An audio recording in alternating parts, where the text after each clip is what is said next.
Well, good morning, everybody. Welcome to episode 65. This time we're telling you about one of our favorite trips I think we've ever taken.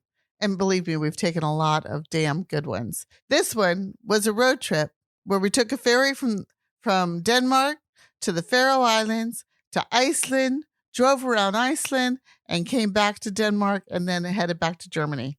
Such a cool trip. Welcome to Streets and Eats, the travel and food podcast dedicated to taking our listeners to the sights, sounds, and flavors of fascinating places near and far, both on and off the beaten path. We're Jim and Corinne Vale, and we've been traveling internationally and domestically together for decades, visiting more than 90 countries in all 50 states in the USA. We'll share all of the local knowledge and food expertise we've gathered through years of living as expats in Asia and Europe, as well as traveling with families spanning multiple generations around the world. Join us each week for a new adventure. Okay, well, one of the things that I really love about doing podcasting is the research that goes into it. Me too. It really brings me back to the trip or the place that we went to, which I really love. I often find things that we didn't do that, oh my God, now we need to go back and do. Right. That's why, you know how they have that saying, Susan Sontag saying that I haven't been everywhere, but it's on my list. Well, this is what ours should be. We've been almost everywhere. And now we have to go back because we didn't do it all. For the things on our Sontag list. Our Sontag list, meaning Sunday. Yeah.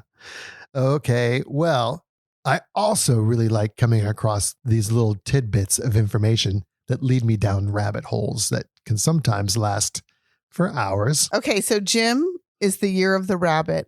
And there's no person who is better at exploring rabbit holes in every way, shape, or form than my husband. Let me tell you. So what is the rabbit hole this time? Okay. Well, you're going to get part of this question easily because of what we're talking about today. But what do you think are the top 5 countries in the world for fish consumption? That eat fish. You're right. Japan, number 1. That's 1. Keep going. China. That's 2. Obviously, Iceland's in there because you told me that. Okay, so now it gets hard. Fish consumption, Korea. You got 4. Give me one more. Oh, I got 4 out of 5 I without wouldn't say even you've trying. got it right yet. You've given me 4. You're going to give me 5, and I'll tell you then whether you got them right or wrong. How about, I'm trying to think of something that maybe we haven't been to, but would have lots of fish. Oh, what about Scandinavia? What am I missing? How about? I almost gave you a clue, but I won't do that. I'm gonna say, Scandinavia's up there. Scandinavia's you just up want there. to lump all. Well, you can't lump it all together. Sweden and Norway together and Denmark. I kind of do, but they would not like that. They would not like that. I'm gonna say Denmark. You got 5. South Korea is on the list as top 5. Japan is on the list in the top 5. Iceland is on the list in the top 5. Portugal. Okay, I wouldn't have guessed that one. Although bacalao, I should have. And Maldives, which I never would have guessed. Well, but all they are is ocean, nation. So that I guess that makes sense. Not a lot of chicken and cows on those islands, I guess. Okay, number 1 was not Japan. No, by far, number 1 is Iceland. Wow. Which I was amazed at. I didn't know that. Is it per capita? Is that what you're telling me? Yeah, per capita. Okay. Well, that does change it a little bit. Try and give me a guess on what the per capita of Iceland is. In what is my unit here? Number of fish, kilograms, pounds, so I don't have to do any math. The number of kilograms now per person per year. Per person. Okay, that's different because last week we per did. Capita. Yeah, it is per capita. Okay, so how many kilograms per person per year? I'm going to go with 53. That's higher. 72. It's higher. 86. That's what the Maldives is at. Oh, well, Maldives is what? 1, 2, or 3? Number 2. They're number 2. So 104. No, a little bit less. 97. Now you're getting close. 91.19. But who's counting those extra grams? 92 kilograms per person. Per person per year. So a kilogram is 2.2 pounds. So 92. I mean, we're talking a lot, 300 pounds worth of fish per person per year. That means closer to 200 something. 200 something. That means that they're eating fish every day of the week except maybe one and Except for occasionally Fridays. 2.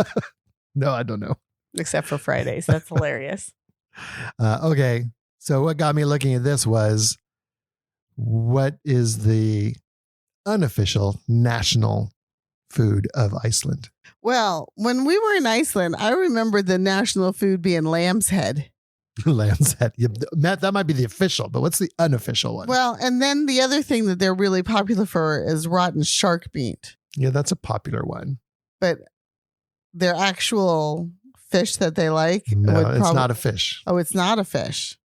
Hamburgers, hot dogs. I don't know. Yeah, hot dogs, of course. Don't you remember those hot dogs? I do remember the famous hot dogs, but I just think that's funny because we had a big hot dog discussion last week. I think that's what led me to this one, because I remember those hot dogs in Iceland, and they're really delicious and very popular. They were, and in fact, presidents have eaten them. That's right. But they're a little bit different than other countries' hot dogs. They're not really, they are. There's one that's much more like a hot dog, but then there's also other ones that are just sausages. I mean, I would just call them sausages.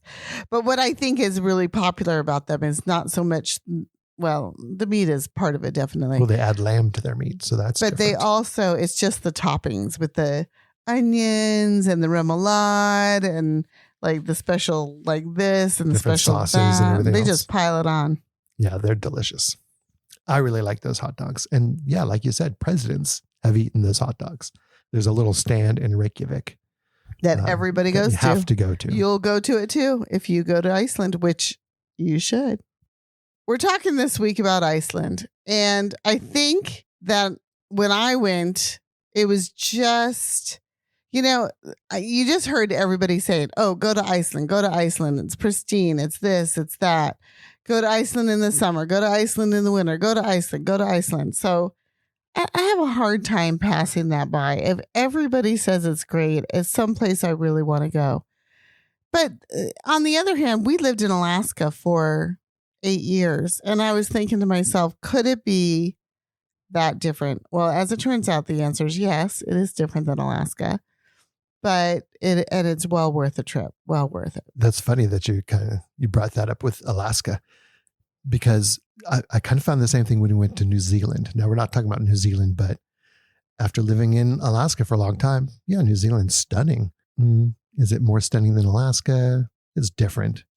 But Iceland, yeah, it was more stunning than Alaska. I wouldn't say it was more stunning. Alaska's I stunning. think it was. But it was different. Oh, yeah, considerably. It had a lot of just different geological formations and just different things that you would just never see in other places. It actually surprised me a little bit. As much as I was anxious to go there. I mean, it was definitely not like where I mentioned a few weeks ago with our Uganda trip. I was like, Uganda, why would we go there? Where'd that come from? But no, Iceland, I really, really wanted to go to. And it was getting popular.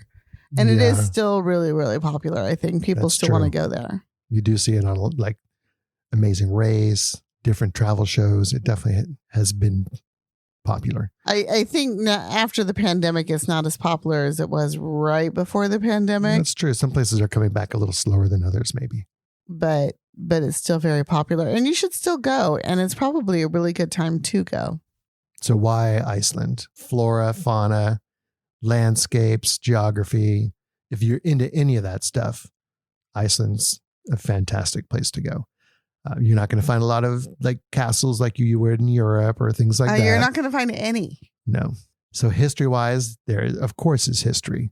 There's Cold War history. There's Viking history. Those are good reasons to go. But I think most people are going for nature. The outdoorsy. The outdoors. Yeah. And that's basically why we went.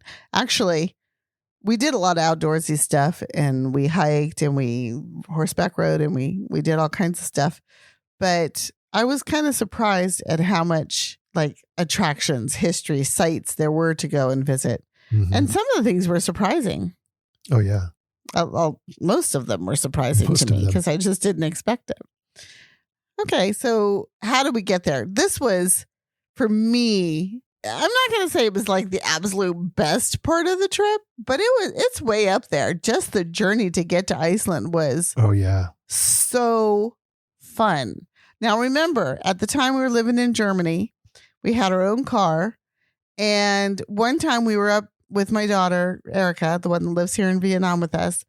And we were in Denmark, and we were going to Odense and just on the peninsula, the Jutland area. Aarhus. And we went up to Hirtshals because Hirtshals is... It's the end of the road. It's the end of the road. In that part of Europe. I think you eventually have to go over a bridge to get into Scandinavia.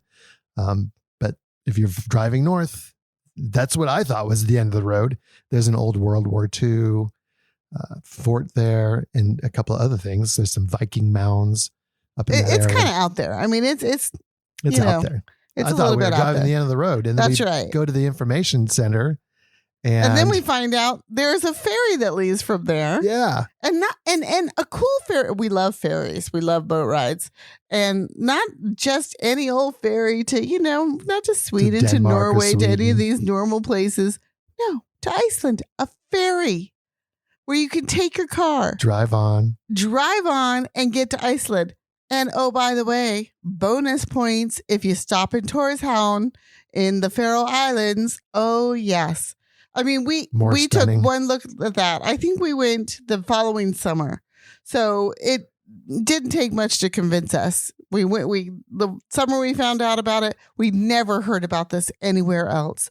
And we went the very next summer. We spent, the next year planning it because, if you're going to go to Iceland on a ferry, it takes a few days to get there. Plus, you want to spend some time there, and it takes a few days to get back. So we didn't really want to go mid-year when we were teaching. So no, and depending on what time of year you're going, will limit the number of sailings that are available. So you really do have to plan it. And at that time, especially, planning where to stay and the sites along the way was a lot more difficult, I think, than it is even 2 years later, 3 years later. Yeah. Because you can certainly do a lot more there now than you could before. Sometimes it does hit me, like you're saying, that how quickly technology isn't taking over, like getting better. So, for example, not that long ago, yes, you could book on the internet, but it was just harder to find things. Now, my gosh, you click on a city and you hit hotels on the map and it's going to show you the hotels. I mean, it's super simple, but it wasn't quite that easy, even though we booked everything on the internet. It still wasn't quite that easy just a few years ago, and especially in Iceland. Although what I've still found, even researching today for this podcast, going to Google Maps or one of the other map apps still doesn't really show everything even that we did, or it's not as obvious that it's there. Does that make sense? I think that you don't have as many people dropping pins. It's just so far out. It's kind of hard to get to. It's a little bit expensive. It's expensive to get to, and it's expensive once you're there. That it's someplace you really want to have. You really want to have to go there in order to make the trip. I think so. I can see it's still needing a little bit of upgrading, I guess. Not really, because I love the way it is, but yeah, right. We don't really want to see it change, and maybe that's part of it. People don't want to see it change too much. I don't know.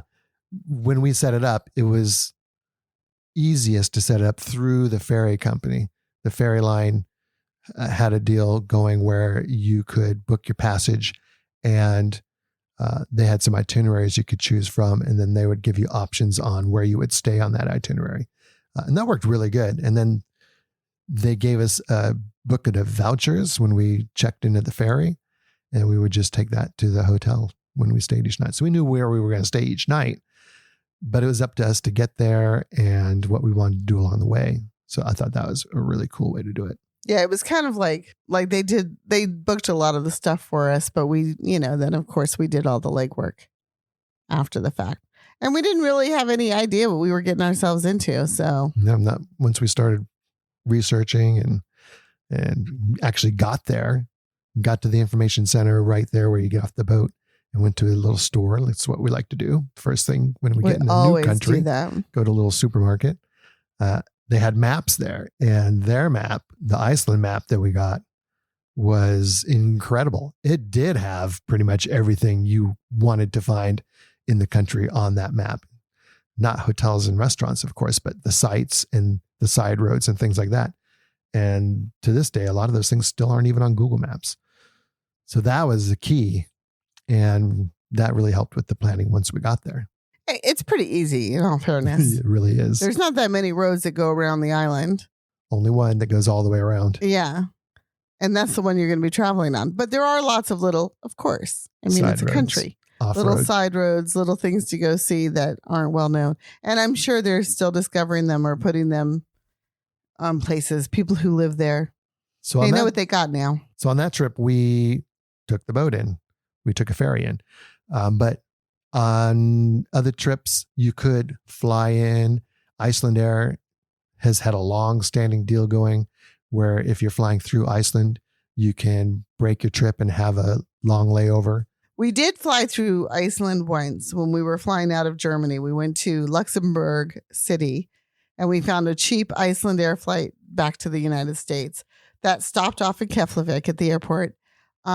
But we didn't leave the airport. No. So we didn't count that as some place that we had been. If we don't leave the airport, we don't count that as a country. But that is an option. Or you can just fly in and rent a car. Well, and nowadays they have layover incentives. So you can go take a tour to like the Blue Lagoon, or I'm not sure how long you can stay because I've never done it. But you can do a few different things. So that's a good way to do it if you just want to taste. Yeah, that's a really good way to do it.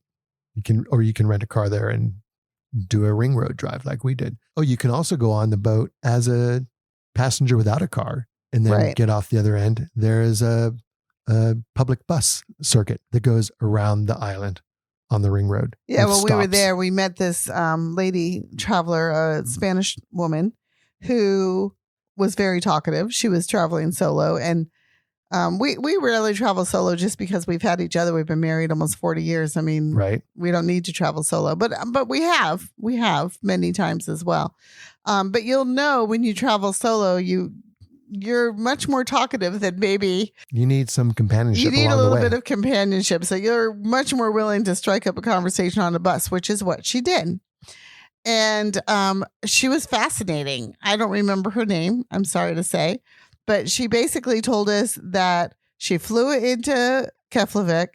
She started taking the public bus and she just would take it to the next town or to the next site, whichever she had decided to do that day. And she had her bedroll with her and her little tent, and she camped. And there's free camping in Iceland, so you can camp just about anywhere. But there are also campgrounds all over the place. And we asked her, we're like, well, where do you take showers? And she took her showers in the public pools, and you would just go in there and you could go swimming if you want, but you didn't have to. You just use facilities to clean up. And then she would eat at restaurants and stuff too, but she was on a budget. So she was definitely buying, at the store or something like that, getting some skyr, some yogurt or whatever else people eat there. Shark fin. No. Shark fin. Yeah. No, Bacalao. Probably not. Bacalao. So that's I think a really good way to do it too. And that's if you want to go really cheap. But what we did, let's talk about what we did because it was so much fun. We sometimes we do things and you think that we know what we're doing. And we know definitely that what we're planning on, like the overall picture, but we don't get into the minutiae very easily. Yeah. So we get on this ferry. We didn't even know who owned the ferry. Turns out the ferry is owned by people from the Faroe Islands. And that's why it stops at Tórshavn on the way there and on the way back. And you don't have to get off. It costs more actually to get off and pick it up again because it's going to go by leg. But not enough more to not do it. That's for sure. Because how many times you get a chance to go to something like the Faroe Islands? You're not. And while we were there, we were only there 4 days, I think. And because it was at that time of year in the middle of summer, they do a sailing twice a week. So we didn't have to stay there a full week before we went on the next one. So 4 days was plenty, I think. Oh, definitely. Could we have spent more time there? Yeah, of course we could have. But did we need to? Definitely not. But because we did a lot of driving around just to drive. And one of the things we did, which was so random, is we're looking up at the hills and all these people are like, a lot of people are gathering the sheep and they're all moving shooing downhill. them down the mountain. They're bringing them down the mountain. It was shearing time. So we pull into this farm where they're pulling all the sheep in, and there must have been, I'm going to say 20 people, all from the surrounding farms that came to this one farm to shear the sheep, mark them, put them back into pasture. And we hung around the whole day. Yeah. They didn't mind at all. They thought it was very cool that we wanted to hang out and watch. It was such a serendipitous kind of day. Very cool. It was just so cool. It's probably a highlight of my life just because it's not something that you plan on doing. Right. You just do Those it. are often the best That's right. experiences. And of course we talked to one of the ladies there, was really friendly, and so we could ask her questions, and she told us about life on the farm. And it was, it was July. I didn't think shearing was in July, but what do I know? Yeah, what do we know? Anyway, that was very cool. And we also went to the Vestmanna Cliffs, and we took an actual boat watching, ride there. Yeah. And we found out that there were not many puffins left because they were a food source for the longest time, which the idea of eating a puffin didn't sound all that appealing to me. Sounds fishy, doesn't it? Sounds fishy. Yeah. You are what you eat, right? Yeah, we stopped in the Faroes on the way back. So on the way there, we just stayed on the boat, did the extra day and a half to get to Iceland. When you take that ferry to Iceland, you come in on the northeast coast, pretty far from the capital, Reykjavik. I think we were like 2 or 3 days away. It's on the opposite end of the country. Yeah. So it's more of a remote area and you really feel it. But I think driving around the whole country, you would go through different regions and find an incredibly different type of landscape or a geographic feature, which I thought was really cool because you'd think, like by the time we got to Reykjavik, we thought we'd seen it all. But then you keep going and you get to the north and it's completely different, rugged cliffs on the ocean, and it's all just beautiful. Stunning. Absolutely stunning. Some of the fun things that we did was we, of course, went to Jökulsárlón. I don't know how to say things, guys. So Jökulsárlón. We can't say honestly, we have no idea how to pronounce anything. Even though we would often ask and have them repeat it and repeat it and repeat it. Yeah, I don't think we ever pronounced anything correctly. But that's the big glacier lagoon that you see pictures of. And of course, they have day boat tours. So we took one of those, and that was a lot of fun. We drank some of the water and ate the ice from it. That's right. And just got to meet fellow travelers, which is always fun, especially in an off-the-wall place like that. And took lots of gorgeous pictures. It was a beautiful day. And we saw some glaciers. You could pretty much drive right up to the glacier. The one we drove up to was Heineberg Glacier. And we had lunch there. And then we were taking pictures of the birds, and it was so peaceful and beautiful. And there's a glacier just right there. Yeah, very cool. Of course, as you know, there's waterfall after waterfall after waterfall. There's Godafoss and Gullfoss and Skogafoss and this foss and that foss. There's a foss. Foss Here's just a foss. means waterfall. Everywhere's a foss. It was just, and they're all stunning, of course. They're just, yeah. I mean, what do you say? Wow. It's kind of like the firework thing. Ooh, But they really are impressive and they're very cool. When we drove through the lava fields, I thought that was really interesting. I thought the lava fields were very cool. Because it was on the map and it was mentioned on the itinerary. But you don't know. So what? Lava fields. So what? But you're driving through, it's like an alien landscape. It is. With all it's this like super thick moss covering the lava flow. You could see zombies coming out of the woodwork. Right. Well, there was no woodwork, but the holes, I guess. Yeah. It was very really cool. And then Dirhole, the headland, there's a lighthouse, really stunning cliffs. that was a good area for puffins. We saw the puffins there. We got really close to them. Yeah. They pretty much fly right to the cliffs, and that's where they do their nesting. And you're basically, I don't know, what were we, 10, 15 feet away from them? Pretty it close. was so much closer than I would have ever expected. The only place we've really been closer, I think, is in Ireland. In Ireland, on Skellig Michael. Skellig Michael. Yeah. Well, or in boats in the water, of course. But yeah, in Alaska, we saw lots of puffins. But yeah, I mean, but never on they're land. a little Never tiny roosting. blackbird in the water with a pretty beak. Yeah. So that was really cool. But what I really thought was the most impressive and the most amazing thing was like the displays of geothermal activity everywhere. We went to one volcano information center, which was really cool. And they really do a good job of presenting that stuff. So that's neat, movies and whatnot. But the actual geothermal activity, like the geyser, that was incredible. You go to like Yellowstone, right? And you're standing Everybody behind this stands fence, around, yeah. 150 feet away from Old Faithful, and you're waiting for it, and you're waiting for it, and you're waiting for it, and eventually, off it goes, off in the distance. And it's cool. Don't get me wrong. We love Old Faithful. It is cool. But here, there's a little fence like right around the pool where this geyser is going to come up, and you watch and you can see right down into the hole in the ground. It's full of this like incredibly blue water that kind of sinks in this tunnel. Then it starts bubbling up a little bit. And then eventually starts coming back up and it just bulges up to the top. And then out comes this huge geyser. If you're not careful, you would actually get hit by the water. And that stuff is hot. It's hot. So pretty interesting. Pretty fun. Maybe someday they'll like move it so you're further back. But I hope not. Nobody got injured. So it's not like it was really a problem. And you really got to see what was happening. And that was super cool. It was super cool. But of course, the mud pots and things like that bubbling around, all of that was really incredible. Well, and that's why it's so popular that they have what they call, instead of hot tubs, they call it hot pots. At the and hotels. Basically all the water in the entire country is from thermal activity. All of it. All of it. Nobody has to pay to heat water. And so it's very popular to go, in the hot baths and the hot springs and the hot pots.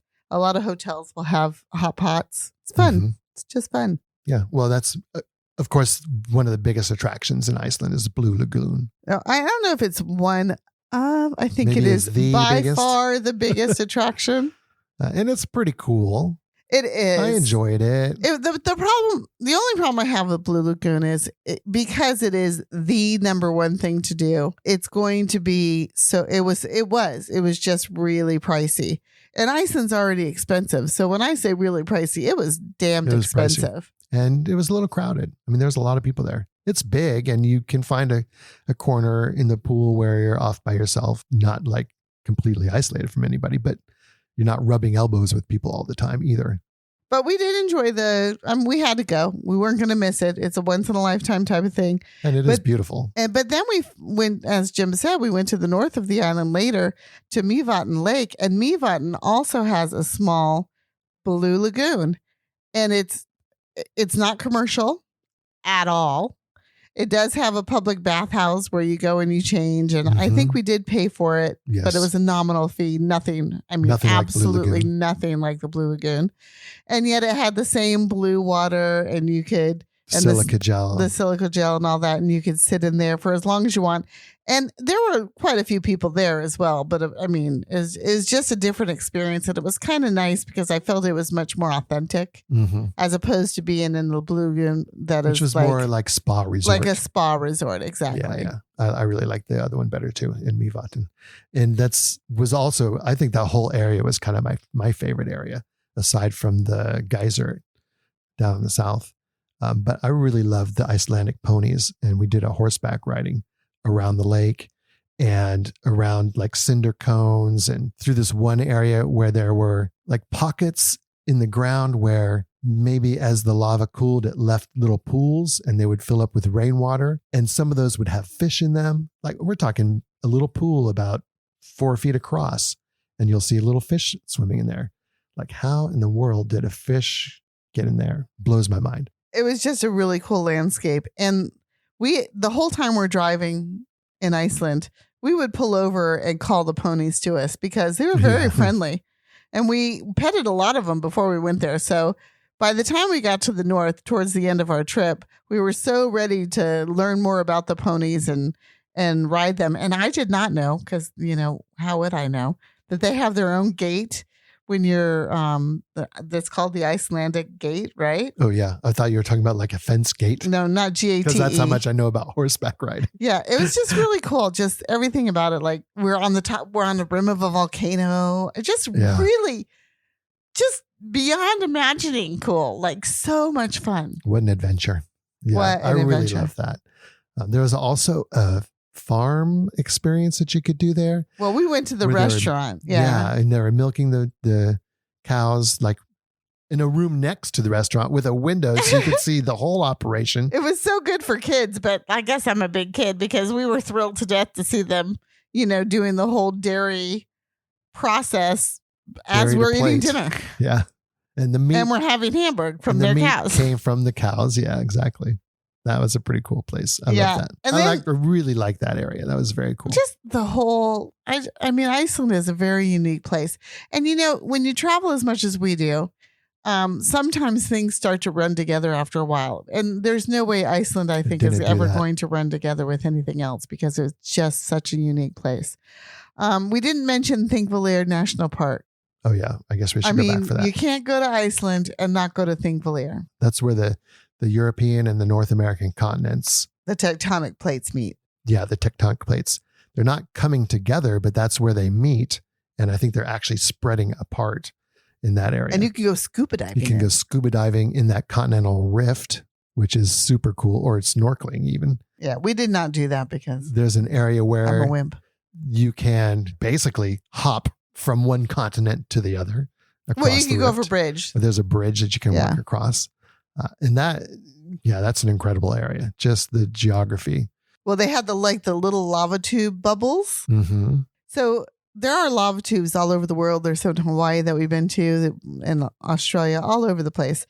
But these are a little bit different. They're like Jim was explaining with the bubbling up of the geyser. You could almost see that activity in a much larger format coming up from the center of the earth. And then the lava actually would harden in this bubble shape. Yeah. And then get cracks. And so you get these lava domes all through the park. So super cool. Cool. Plus, that's where their first parliament took place. When they first met. So it's got a historical bent to it as well. Yeah. Good hiking. Yeah. We did not do the scuba diving, but I would like to do that someday. Well, I'm not a scuba diver person. It's not going to happen for me. I don't really care about the idea of it. I don't know that you need to be certified for that scuba diving because you're not going deep at all, but maybe you do because you are wearing the whole gear. We'll have to find out sometime. And then, we went to a few little villages like Husavik. We also went to a Viking settlement. Eric the Red supposedly was from there. And that was actually kind of cool. That was fascinating. And, you go to these things like roadside attractions, right? Which is what this was. Eric the Reds, the famous Viking who is given credit for maybe discovering North America long before anybody else. Anyway, they did find this old Viking house where he was said to have lived out in the middle of nowhere on the coast. And they've, done all the archaeological work, dug everything out, set it up to where it's like an open air museum. You can go into it. It's very cool. That was very cool. Like Jim was able to put on a helmet and you could touch everything. It would be great for kids. We didn't have kids with us at the time. Kids would love it. They would love it because, you got to sort of experience what being a Viking was like. But it didn't take long because it was really only just one hut. You did mention Husavik, and that's a cute little village on the north coast where you would go for whale watching, but we got weathered out. So we weren't able to do any whale watching from there, unfortunately. And because we had to get to our next hotel, we were on this itinerary. We couldn't say, okay, we'll wait a day or two and see if the weather clears up. But that's supposed to be some of the best whale watching anywhere in the world. Yeah. And we love whale watching. I think both in the Faroes and in Iceland, Reykjavik and Tórshavn tourist haven, if you want to say it in the English way, but it's more like tourist hound. They're small, little, quaint cities, colorful. The buildings are very colorful. Of course, that's where you're going to find some of the museums and some of the historical sites, which there aren't many of, and good shopping and good restaurants and things like that. And we enjoyed them both, but neither one of them really take more than a day. Yeah, 1 or 2 days at the most. Good place to stop and recharge, see the museums, because a lot of times, like anywhere else in the world, things are brought to the capitals for the museums in the capitals. So you definitely have to go there. I did really enjoy the hot dogs that we mentioned in Reykjavik. I really like those, the pulsars. I was a little disappointed. We tried to eat lamb's head because I had heard so much about it, and we could not find anyone that was serving it. I don't know if it was the wrong time of year, maybe, or what, but we just really had a hard time, and I was a little disappointed in that. Another thing that I really wanted to do in one of the little towns, you may have read about this, they make, using the volcanic activity again, they make bread in cans, and then you make up the bread and then you eat the bread. And, I love a good cooking lesson. So I kind of wanted to do that, but it was not happening while we were there, unfortunately. So we didn't get to do that. But those are a couple of things that I did miss. Another reasons to go back, I guess. The food overall was very expensive when you ate in a restaurant, and the food was good. I don't think we had a bad meal. No, it was all good. But Fish, there was lamb. nothing I would say really different than maybe any other Scandinavian country. Probably they might true. have their own little take on it, but it would be a mild difference. So we tried to have one restaurant meal a day, and then we had a lot of snacks, and we would go to the grocery stores because really, first of all, you just don't, the meals were expensive. We wanted to save money, and we didn't see any reason to do more than that. And when you're driving from one city or village to the next, there's really nothing in between. There isn't. So for lunch, you better have it with you. Yeah. Yeah. And Jim and I putt. We want to go slowly. We're going to take that little path off to the side. We're going to go down to the Black Beach. We're going to go, down just wherever. One day we were kind of chasing sheep up on the mountain. Just, we would take a side road here and there because we had time to do so, and we go find a good place to have a picnic. So, and there were definitely, not even all the villages had restaurants, let alone anywhere in between. Anything of any size might have had a coffee shop. It would have a little supermarket and, like you said, a swimming pool and maybe a gas station and a post office. But that was not much more. Yeah, not much more. Driving, I thought was really easy. We did have a Jeep 4-wheel drive, and we did put it in 4-wheel drive at least once, maybe twice. Once, and we actually kind of needed it that one time, but we didn't need to be where we were. This is when we were going down to the Black Beach. Yeah. So do you need 4-wheel drive? No. Having that extra clearance might get you a few extra places. And a lot of the roads, the tracks, I should say, like heading to the glacier or down the one river valley towards Mývatn, those roads were super like rocky. Like you were driving over river rocks in some places. So a sturdy vehicle for sure, or you wouldn't be going on those areas. But we saw like these huge beasts getting on the ferry. And you could see it was pretty, you have to take a walk on the ferry line because that was just as interesting as the rest of the country. These 4-wheel drive trucks and vehicles and what do you call those things? Overlanders. Yeah, they were like something out of Mad Max. They really were. They're huge with the, what do you call the pipe for the water? Snorkel pipes and just these tires that were as big around as I am. And we had our little Jeep, which at least was a 4-wheel drive, but really didn't need it. You would have been fine with just about anything. So don't let them talk you into a beast. Yeah, you don't need that. If you're camping and you're going to go off road, okay, maybe. But you're not going to go far off road, are you? You're not really allowed in many areas to leave the road surface, whatever that road surface happens to be. So, but then there are other areas where it is completely open and you can go. And I think that's where a lot of those people were going. More power to them. You can definitely get to some incredible places if you have that capability. but you can get to incredible places without it too. Exactly. Driving on the highway was like a highway anywhere else. There may be some construction areas where it's loose gravel, but for the most part, it's nice paved road. I would say taking the ferry and driving your own vehicle, whatever your vehicle is, if you live in Europe, is a great idea. Because then, you can pack your tent gear and your even food from home, stuff like that. And your cooking equipment and that kind of stuff. Whereas if you rent, of course, everything you rent is going to cost you that much more. Oh, do you need a camp kit? Do you need, and they'll provide it for you. That's not a problem. Definitely. So you can easily fly in, like if you're from the States or something, and rent a vehicle and make a package, whatever you want to make it. There's plenty of opportunity to do that. You can definitely do that, yeah. But if you have your own car, of course, that's always better. And like this Spanish lady that we're so fond of, and we don't remember her name, she did it all just by, her backpack. That's it. And it worked out just fine. And she was happy. She'd met a lot of really great hitting. Yeah. Talking to her was fascinating. It was a nice little, why were we on the bus? I forgot why we were on the bus. I think the bus had just dropped her off and we were sitting in a coffee shop. We were at the coffee shop. Yeah, we were at a coffee shop. I'm like, wait a minute. We weren't on the bus. We've been on a lot of buses, but not there. Well, we should talk a little bit about the roads. Like there's a couple of things that are very unique to Iceland roads and also the Faroes for that matter. Very similar, like one-way bridges and one-way tunnels. The tunnels were frightening. I don't know if they're unique though. We've been other places that's been like that too. Yeah, since then I've definitely seen a few, but the one-way bridges were pretty unique. And this is even on the highway where there's some one-way bridges that you've got to watch and see the end of the bridge. Some of them are so long that there are pull-out areas built onto the bridge so that you can drive halfway across and pull into a little area and wait for someone coming towards you. And the tunnels are the same way too. But the tunnels, I think, were the most frightening thing because they scared the bejesus out of me. Dark. There is no lights. Oftentimes, they're not just a straight through. They're like going around a curve, so you can't see the other end.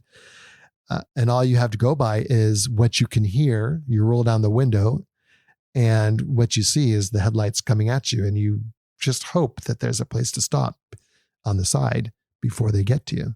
But we say this, there's not that many of either one. Yeah, so it was never a don't let it stop you. Huge problem. We never got in an accident, and we never saw anybody get in an accident. The other thing was the blind heads, which is a hill that you approach going up the road, but you can't see what's going over the other side until you get to the very top. To the apex. And when that's a one-lane road, then there may be someone in your lane as you come over the hill. So you have to approach those really carefully too. And you can honk your horn. But they're all signed really well. And if you've got the priority on the bridge, you know that you can just go across and they'll wait for you. Or if you know that you don't have the priority, you have to wait for the people coming across. And it works. Everybody that we ran into, which were not that many people compared to how many people were on the ferry, we never really ran into too many people that were driving the same way we were going. But all the ones that we did were very hospitable and courteous and obviously didn't want to break any of the rules, just like we didn't. So it was so worthwhile. If you're going to go to Iceland, there are shorter routes than what we took. It's so worthwhile to rent a car and get out there and see, some of the other places. And at any rate, go to Iceland. And if you can do it on the ferry, do it by ferry so you can go to the Faroes too, because it's well worth it. All right. Thanks for listening to this episode of Streets and Eats. If you liked what you heard, please show us some love, hit the like button, and leave us a review. Maybe even subscribe so you don't miss any future podcasts. Also, we'd love it if you joined us on our Facebook private group, Streets and Eats, where we just have an ongoing conversation about all things travel. Ciao for now.